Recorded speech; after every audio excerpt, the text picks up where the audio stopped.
అందరికీ నమస్కారం. మొండి వ్రణాలు, గాయాలకి మెరుగైన చక్కటి ప్రకృతి వైద్యం అనేటువంటి ఆసక్తిదాయకమైనటువంటి అంశాన్ని గురించి తెలుసుకోబోతున్నాం.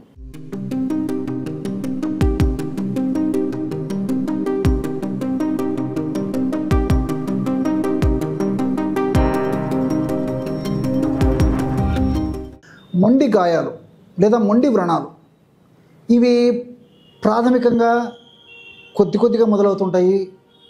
క్రమక్రమంగా ఇంతింతై ఒటుడింతై అన్న చందాన విపరీతంగా విస్తరించి పెరిగిపోతూ చాలా రకాలైనటువంటి ఇబ్బందులకు, అనారోగ్యానికి, ఇక్కట్లకు గురి చేసేటువంటి పరిస్థితి ఏర్పడుతుంటుంది. ఈ మొండి గాయాలు సర్వసాధారణంగా ఎక్కువ శాతం మందిలో ఈ కాళ్ళ భాగంలో, అదేవిధంగా ఈ వేళ్ల భాగంలో కలిగేటువంటి పరిస్థితి ఏర్పడుతుంటే, కొద్ది శాతం మందిలో శరీర ఇతర భాగాల్లో కూడా ఈ యొక్క గాయాలు ఏర్పడి ఒక పట్టాన లొంగక ఆ యొక్క ప్రభావం చేత మరి దీర్ఘకాలం పాటు కూడా అవస్థపడుతూ వాళ్ళ దైనందిన జీవితానికి కూడా ఎన్నో అవరోధాలు ఏర్పడేటువంటి పరిస్థితి ఏర్పడుతుంది.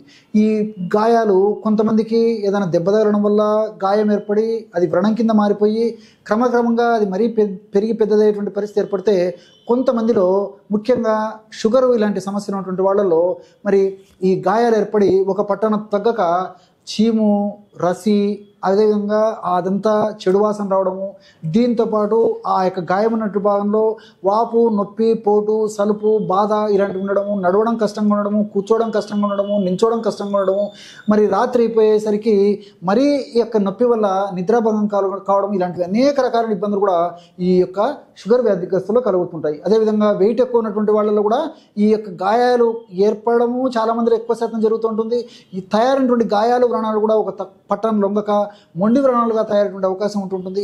వీటికి తోడు మరి వెరికోస్ వీన్స్ అని చెప్పేసి ఈ మధ్యకాలంలో చాలామందిని వేధించేటువంటి సమస్య. ఈ వెరికోస్ వీన్స్ అనేటువంటి సమస్యలు కూడా మొదట ఆ భాగం నల్లగా తయారైపోయి దాన్ని నిర్లక్ష్యం చేయడం వల్ల అది ఒక వ్రణంలాగా, పుండులాగా తయారైపోయి దీర్ఘకాలికంగా వ్రణంగా పరిణమించి దానివల్ల కూడా చాలా ఇబ్బందులు ఎదురవుతుంటాయి. ఇలాంటి సందర్భంలో ఈ వెరికోస్ వీన్స్ అనేటువంటి సమస్య ఉన్నప్పుడు తప్పని పరిస్థితుల్లో మరి ఆపరేషన్ చేయించుకున్నప్పటికీ, లేజర్ ట్రీట్మెంట్ ఇలాంటివి తీసుకున్నప్పటికీ మరి కొంతమందిలో కొన్నాళ్ళు బాగా ఉండి మరి ఎక్కువ శాతం మందిలో మరలా యొక్క సమస్య పునరావృతం అయ్యేదానికి కూడా అవకాశం ఉంటుంది. మరి ఈ నేపథ్యంలో చక్కటి తైలాన్ని మనం తయారు చేసుకుని వాడుకున్నట్లయితే అత్యంత త్వరగా సమర్థవంతమైనటువంటి ఆ యొక్క లబ్ధిని కూడా, ఆ యొక్క ప్రయోజనాన్ని కూడా మనం ఆ యొక్క తైలం వల్ల పొందవచ్చు. ఎలాంటి తైలాన్ని తయారు చేసుకోవాలంటే, వేపాకు రసము ఒక 50 ml తీసుకోండి, లేదా 100 ml తీసుకోండి. సో వేపాకు రసము ఒక 50 ml కానీ 100 ml కానీ తీసుకోవాలన్నమాట. సో వేపాకు తెచ్చుకొని అవసరాన్ని బట్టి కాస్త నీళ్లు వేసేసి మెత్తగా దంచేసేసి రసం తీసుకోండి. ఆ వేపాకు రసం 50 to 100 ml తీసుకోండి. అలాగే రెండవదిగా గడ్డి చామంతి. చాలామంది చూసే ఉంటారండి, మనం బయలు ప్రదేశానికి వెళ్ళామంటే ఖచ్చితంగా గడ్డి చామంతి కనిపిస్తూ ఉంటుందన్నమాట. గడ్డి చామంతి, దీన్నే నడుము విరిగినటువంటి ఆకు అని చెప్పేసి కొంతమంది చెప్తుంటారు. అదేవిధంగా ట్రైడాక్స్ ప్రొకంబైన్స్ అని చెప్పేసి ఇంగ్లీష్లో చెప్తుంటారు అనమాట. గడ్డి చామంతి ప్రతి చోట దొరికేటువంటి అత్యద్భుతమైనటువంటి ఔషధ శక్తి ఉన్నటువంటి మూలిక. దీన్నే గాయపాకు అని చెప్పేసి కూడా చెప్తుంటారు అనమాట. సో గాయాలను మానిపేటువంటి అద్భుతమైన గుణాలు ఉండడం చేతనే దీనికి గాయపాకు అని చెప్పేసి కూడా చెప్తుంటారు అనమాట.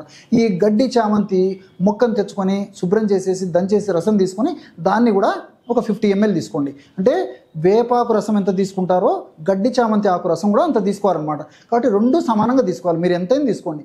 ఆ దానికి రెట్టింపు కొబ్బరి నూనె కలుపుకోవాలి.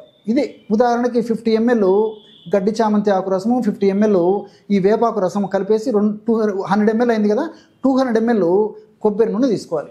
ఈ పదార్థాలన్నింటిని బాగా కలిపేసి పొయ్యి మీద పెట్టేసి సన్న మంట మీద ఆ రసం అంతా ఎగిరిపోయి కేవలము తైలం మాత్రమే, నూనె మాత్రమే, అంటే మెడికేటెడ్ ఆయిల్ మాత్రమే మిగిలేట్లు మరిగించాలన్నమాట.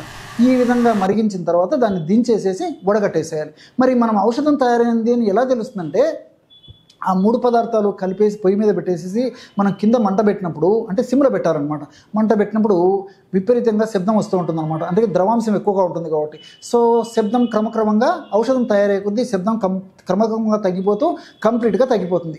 దీంతోపాటు మరి శబ్దం తగ్గిపోయేసరికి నురుగు కూడా రావడం మొదలైపోతుంది అనమాట. కాబట్టి శబ్దం కంప్లీట్గా తగ్గిపోయి నురుగు ఎప్పుడైతే వచ్చిందో అప్పుడు ఔషధము, తైలం కరెక్ట్గా తయారైందని చెప్పేసి మనకు గుర్తు అనమాట.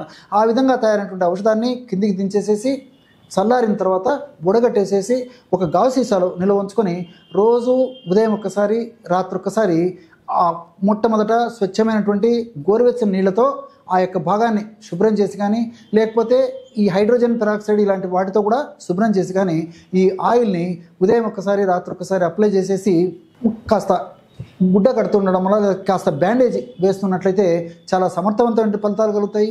కొన్నాళ్ల పాటు ఈ విధంగా 2 సార్లు కట్టేసేసి ఉదయం ఒక్కసారి రాత్రి ఒకసారి కొంత మార్పు వచ్చిన తర్వాత రోజు ఒక్కసారి రాత్రిపూట కట్టేసేసి మరుసటి రోజు ఉదయం దాకా అలాగే ఉంచేసేసి మళ్ళీ 5 గంటల సేపు 5-6 గంటల సేపు వ్యవధి ఇచ్చిన తర్వాత మళ్ళీ కడుతూ ఉంటే సరిపోతుంది అన్నమాట.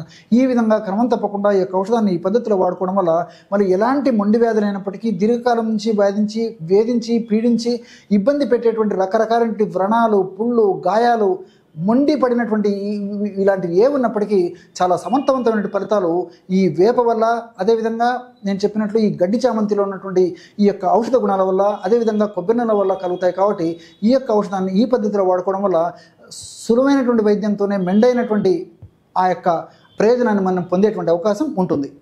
ఆయుర్వేద, గిరిజన మూలిక మరియు పారంపర వైద్యం చేసే ప్రతి ఒక్కరూ మా ఛానల్ ద్వారా మీ విద్యను ప్రజలకు తెలపాలనుకుంటే మా నంబర్కి కాల్ లేదా వాట్సాప్ చేయండి. మీ దగ్గర ఉన్న ఆయుర్వేద మరియు హెర్బల్ ప్రొడక్ట్స్లను మా ఛానల్ ద్వారా ప్రజల్లోకి తీసుకువెళ్తాం. వీడియో కనుక మీకు నచ్చినట్లయితే లైక్ చేయండి, షేర్ చేయండి. మరిన్ని వీడియోస్ కోసం మా ఛానల్ని సబ్స్క్రైబ్ చేయండి. మీ అభిప్రాయాలు మాకు కామెంట్స్ రూపంలో చెప్పండి. మరిన్ని వీడియోస్ కోసం మా ఛానల్ని సబ్స్క్రైబ్ చేయండి.